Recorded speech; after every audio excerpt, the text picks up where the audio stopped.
Ang programang ito ay rated SPG. Striktong patnubay at gabay ng magulang ang kailangan. Maaaring may masiselang tema, lengguwahe, karahasan, sexual, horror o droga na hindi angkop sa mga bata.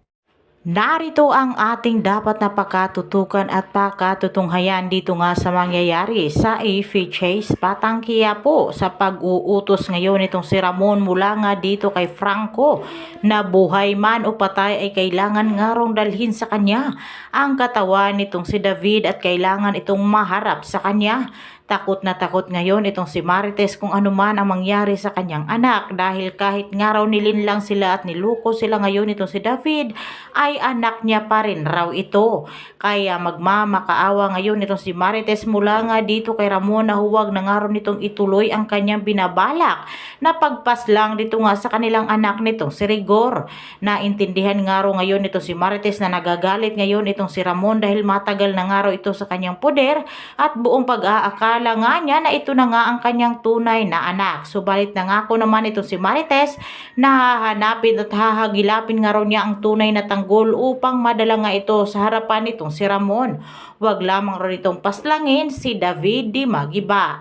Subalit hindi naman makakapayag ngayon itong si Ramon dahil buong pag-aakala nga niya na totoo na nga ang lahat dahil nga raw tinuring na nga niya ito ng tunay na anak. Subalit nagpalaki nga raw pala siya ng isang malaking ahas mula nga sa kanyang sariling pamamahay. Kailangan nga raw itong magbayad.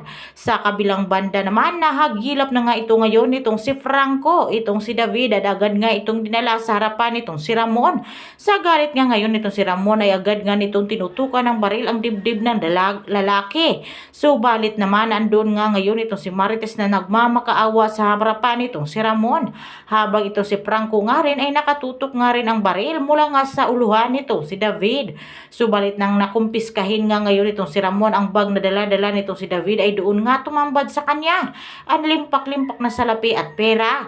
Ito lamang pala ngayon ang hangad ng lalaki mula nga sa kanya ang makakuha ng malaking halaga. Kaya dito na nga ngayon, naging kumpirmado ang lahat mula nga dito kay Ramon na pera lamang pala ang habol nitong si David sa kanya. At dito na tanong nga ngayon itong si Ramon, itong si David kung bakit nga ba nito nagawang manlinlang at manluko sa kanila. Agad naman ngayong lumuhod itong si David at nagmamakaawa at dito ay nagpaliwanag na inoferan umano siya ngayon itong si Olga ng kayamanan ng mga Montenegro kapalit lamang raw ng pagpapanggap niya bilang tanggol. At dahil nga raw nasilaw nga siya sa salapi at pera kaya pumayag nga raw siya.